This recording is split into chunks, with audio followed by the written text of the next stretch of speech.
taringa wakarongo. Vai kia mai! Tarana teita!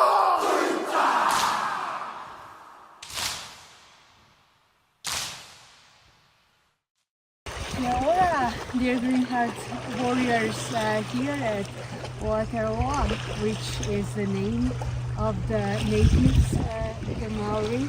And I cannot be more happy today to be here with Kimi. We have done already the greeting, but you know, Kimi was so kind to brought us to the sacred place at the Lake of Taupo, and I thought we could discuss some ways of how indigenous people of New Zealand, of Polynesia, especially Maori, have approached the health holistically and then going maybe into well-being and the mental health. So, kia ora, being with us.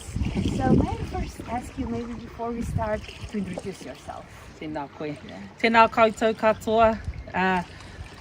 I te taha o tōku hākui, ko enei oku pepeha, ko Aurangi, ko te awa pūtahi, ko tongariro oku maunga, ko tauri kaitai, ko mōwhango, ko tongariro oku awa, ko Ngāti Whititama, ko Ngāti Tama Kōpuri, ko Ngāti Tūrangi Tukua oku hapu, ko Kim Eriksen Downs ahau. I tēnei wā, he iwi kai turuki o rā hau, e mihi ana i te ao, e mihi ana kia tātou. My name is Kim Eriksen Downs, and I come from these beautiful mountains, and I come from this beautiful waterway and this beautiful iwi called Ngāti Tūwharetoa. So we're here at Taupo Moana, surrounded by our ancestors, surrounded by our environment. So Māori Elder Kim Eriksen, welcome. Beautiful. I like that. You know, I thought that for a moment, okay, we will have to translate this because Kimi, she's gonna keep on speaking in Te Roa Maori, right? Is the language. Aotearoa, the land of the long white cloud. Yeah, beautiful.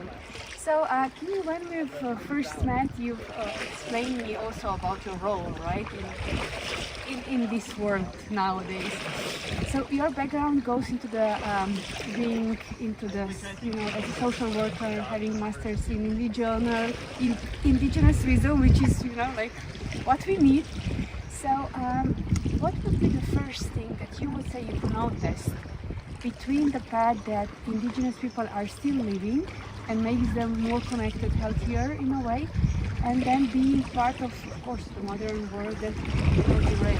What would be the first thing that I would say, because I introduced myself in the way that I did, it's naturally who I am, so coming back to yourself. So when I want to come back to myself in terms of my indigenous knowledge, I come back to these places and these spaces. So I will talk about our waterways, I'll talk about our lands, our mountains and our people, and then get the people to interpret what healing strategies are within those stories that I've shared. Rather than going to our people wherever they're from, rather than going to our people and trying to interpret for them what it is, I would rather them feel what it is for themselves. So that's what I believe is the right way to bring all people into a space such as this, to talk about healing. And do you have any advice? Because you know, it happens often that I work in a similar field and I ask people, who are you, right? And they start giving me roles. I said, no, just, you know, beyond or behind that. Who are you? How then get back to what you've just described, because having the connection with all of those means you have to be open. And nowadays we are just so closed. We are afraid to feel. So I ask a question, who are you really? And how are you really? Because that takes it to a deeper level than the topical level. So we can start off with, who are you? And they'll give the roles and sometimes the diagnoses that go with those roles. And then I will say, who are you really? And then that takes it to another level. So we call it ruku ki te puku, so you're going deeper into your gut knowing of who you are, or your spiritual knowing of who you are. And sometimes I think they're surprised at what comes out. Often it's tears. So when we're truly coming back to ourselves, if we think about the waterway, for example, if we're 75% water, we're just returning ourselves back to ourselves.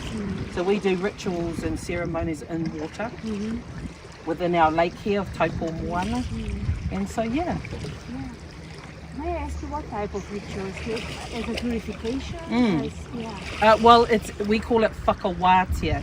Whaka is to accentuate, wātea is to clear. So when I do whakawātea, I'll do that a bit later on with my pounamu. But when I do it with people, it's just about a reset. So I look at our moana, Lake Taupo, as a natural defibrillator. So when you go into the moana, because it is cold, especially at this time of the year, you do the, right? So it's like boom. If your heart was stopped or if you didn't feel alive, you're sure going to feel alive after you go into the water, right? Okay. It brings another perception. It could always be worse, right? Okay. Amazing. And you know, guys, when we met with Kimi, the first thing was she gave us the traditional greeting. And before coming here, you know, I do my research, so I don't want to be like, behaving inappropriate. And I know that it's sad that you guys don't do the hate handshake. But then you've done the hate handshake, and we've done, you know, we went like, we can show them. Yeah.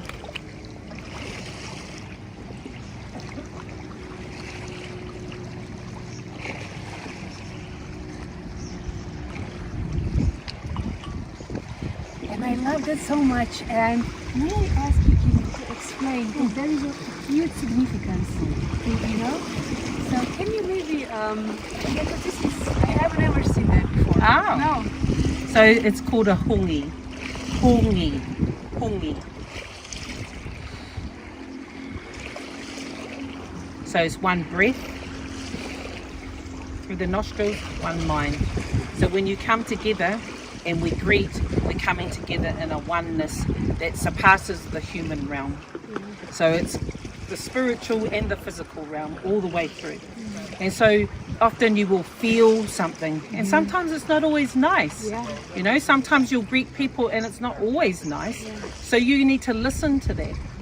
That's that spiritual realm telling your puku, mohio, that person is perhaps not someone that you might want to be around, you know. But if you get a nice feeling, then you might want to be around them a little bit more. So hongi connects back to our ancestral stories of Tāne, who breathed the breath of life, and Te Hene Ahuune, our first born woman. And I can talk about that a bit later if you want. Oh, this is so profound, it's so deep. Like, you know, guys, in our like modern fast speed life, we rarely even interact. But here, not just that you've opened, you cross the intimacy line with somebody that you even you don't know. To share the thought and share the breath, and this is what, and it is our last month. This is beyond everything what we have learned so far. This goes really to the physical level of connecting to oneness. And wow, I love it. Yeah. So we will be spending a day with you. I promised that we're gonna see some rituals that Kimi will perform. But maybe before we close this first part, is there any, like, if you can imagine our green heart warriors, as we call them, in a busy city, concrete jungle, in an open office with 1,000 emails, what would be your first step? Your small little advice that they can do, not say I have no time. You have to, breathe. Hakina. Haputa. Breathe in. Breathe out. Return to the natural waterways of your people.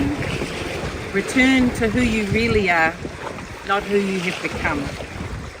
And so whilst you're in the concrete jungle, even if you just start with Googling where you come from, and then making a plan to get back to where you come from. And if you don't know where you come from, then find out, you know. That's my gift to you. Go back to yourself within, otherwise we go without. If we don't go within, we go without. And that becomes who we are and what our existence is. So if you want to be ora, drink lots of water. Ora is well-being and life in New Zealand, Aotearoa. Thank you. Kia ora. Amazing.